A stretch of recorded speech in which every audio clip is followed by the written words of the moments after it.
Should you buy first or should you sell first? This question can either make a move up smooth or turn it into a complete nightmare.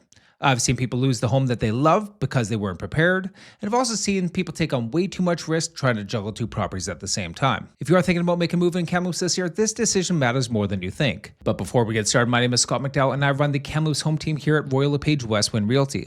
My team and I have over 24 years experience helping homeowners move up, move down, and all around Kamloops. So make sure you reach out if you are looking for some personalized help with your move up in today's market. And also, if you can do me a huge favor, if you like today's content, make sure you help our channel by hitting that like button and subscribing to our channel, or even sharing this video with a friend. All right, so let's break this down and talk about what I'm seeing day to day in the Kamloops market right now. Let's be realistic. Most move-up buyers in today's market typically need to sell their home first in order to access equity in order to make that purchase.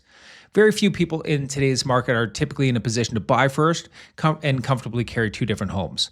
And that's just a reality of where we're at in today's market. Okay, so right now the move-up inventory is not extremely tight overall. There's lots of options that are on the market, but like any other market, a good home that's priced well and that shows really well in a good area, the inventory for those homes is quite a bit tighter than the general market. So those homes are the ones that we're seeing strong competition, getting quick offers, and typically multiple offers in today's market. So while this is a slower market, yes, it isn't one of those markets that you can just still casually wait and assume that the perfect home is still going to be there next week. Preparation absolutely matters. Okay, so today I want to break down a couple different strategies for this move. Option number one, you look to buy first. This is emotionally what most people want to do in today's market. You take a look out on MLS, you go find that dream home, you walk in, you fall in love with it, and you do whatever it takes because you don't want to risk losing it. So the advantage here is obvious. You want to secure that home before you're putting your house on the market. But here's a big risk with that. If you don't have your house completely ready to hit the market, or even sold, or even close to being under contract, that does put you in a weaker negotiating position. Most sellers in today's market are a little bit hesitant to accept a subject to the sale offer because it is a little bit of a less guarantee, especially if they have other options on the table. So unless your home is ready to go, already listed, well priced, and showing strong activity, it can put you a little bit behind the eight ball in comparison to somebody else who doesn't have to sell. Also, if your home isn't prepared properly and priced realistically or positioned correctly, you could definitely risk losing out on this home before you even had a chance to buy it. I've seen this happen way too many times where people find that perfect house but aren't prepared to execute the plan. So that being said, there is a smart way to approach buying first. If the home that you're selling is in high demand, maybe it has a suite, maybe it's in a great location, maybe it's nicely updated in a desirable neighborhood next to schools, next to parks, and has a lot of low comparable inventory, then there might be a great opportunity for you to find that next home, write an offer subject to the sale of that property, and then look to list your house shortly after that. But here's the key, is that your home has to be ready to go. Not let's get it ready next week, I mean ready right now. So if this sounds like you, your house is a high demand product and with a low inventory comparables, what I am recommending to you right now is have the photos already done on your house. Let's make sure that we have a plan to hit the market. Your home is fully prepared.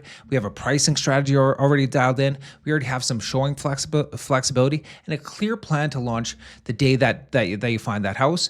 Those buyers are the people who are winning in today's market. All right, so let's take a look at another option. You look to sell your house first. Now, this actually can be a very safe play financially. You can put your home on the market, you can get it sold. Now you know exactly what your budget is for your future property.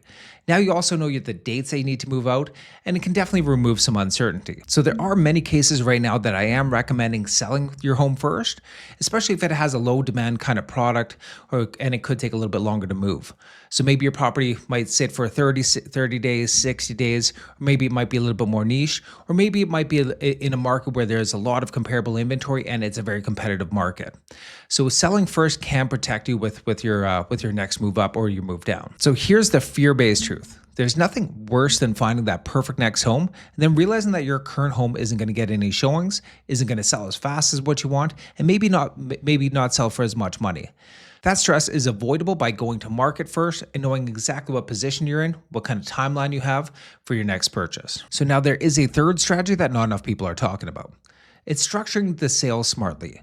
First, you can actually look to negotiate a longer possession date, so maybe 3-4 months out while you take a look for your next house. So this actually works really well for people who have a flexible wants and needs list for their purchase, that they're not looking for the specific needle in a haystack. maybe somebody who's looking for the type of home that there will be many more options over the coming months, then they have that confidence knowing that they will actually go out and we will be able to find them that next house. So this is one of the benefits of working with the Kamloops Home Team is my team actually offers a targeted plan to go sit down with where we sit down with our buyers, identify specific locations, streets, complexes, and we actually hit the pavement for you to try to find some sellers who are thinking about selling but maybe not on the market. It's more of a proactive approach rather than a reactive waiting for homes to hit the market. We go out there, we identify some homes, some neighborhoods and everything else like that you're looking for and try to find some people who are thinking about making a move. So this longer possession strategy can actually work very well for people who have a backup plan as well, maybe moving in with some parents, maybe moving in with a friend, maybe getting a short-term rental while they find that next house.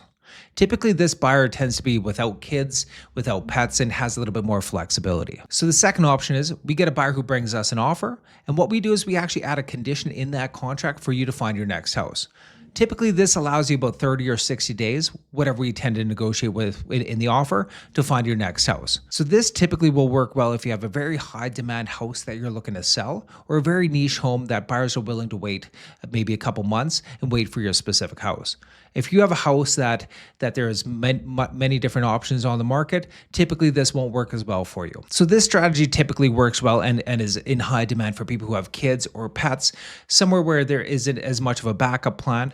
Just we want to make sure that you're not going to be homeless, stuck with 2 or 3 kids, 2 dogs, trying to find a rental. We're in a very difficult rental market to find somebody for a short-term kind of plan there. So this all, again, depends on your preparation and your positioning in today's market. So again, this does come down to your personal preparation of your house and your positioning in today's market. So what I really do want to talk about is something very important. This entirely depends on what you're selling and what you're trying to buy. If you're trying to sell a high demand product and buying something that has a lot more inventory available, you might have a lot of flexibility. This might mean finding your next home first, as you have the confidence in your sale is going to be quick and you're going to get a decent offer and be in charge on that side. That definitely puts you in a much stronger position for that house that you're looking to purchase, in a much stronger position overall. On the other hand, if you have something that's going to be in a slower moving market and you're looking for something a little bit more niche, I would definitely look to list your home first and try to secure a sale while you're looking for that niche home. Again, looking maybe to add a conditional on you finding that next house into the offer and some protections to make sure that you're not going to be homeless as well. So back to the original question, should you buy first or should you sell first? There is no one size fits all answer for this. There's always a case by case scenario for you. And this is where a lot of people make that biggest mistake. They start looking at homes online without first understanding their true selling position. They emotionally fall in love with something and then try to reverse engineer that plan. The opportunity in this market goes out to the prepared buyer. So before you even take a step into that next home, a couple things that you should know going in. What will your home realistically sell for in today's market? How quickly would it likely move? What level of demand is there in today's market? And what is your financial comfort zone? Because buying first only works if you know you can carry both homes temporarily or your home is going to confidently sell quickly. And selling first only works if you're comfortable with a short period of uncertainty while you shop or you have some protections in place, like the conditional on you finding a house. There is no one size fits all perfect strategy. There's only the right strategy for your specific situation. So here's my advice if you're considering a move up in Kamloops this year. Step 1, have a real conversation about your current home, not BC assessment, not what your neighbor thinks it's going to sell for, or real price and demand analysis. Step 2, understand what the next home you want looks like and how competitive that market is. And step 3, build out a plan before you ever write an offer. Because in today's market, the people who plan properly tend to win, and the people who wing it tend to lose the property that they really loved. So if you are thinking about making a move up, make sure you reach out to my team and I to build out the perfect plan for your specific situation. We'll walk through your home, analyze the demand, talk through the risks, and build out a strategy that protects you while giving you the best shot at securing the next house. And if you know anybody who's in the move up phase and stressing out about this exact situation, make sure you share this video with them. And of course, make sure you subscribe to the channel for more Kamloops real estate insights so you can make confident, informed decisions in today's market. Thanks again for watching. Catch you on the next one. Bye now.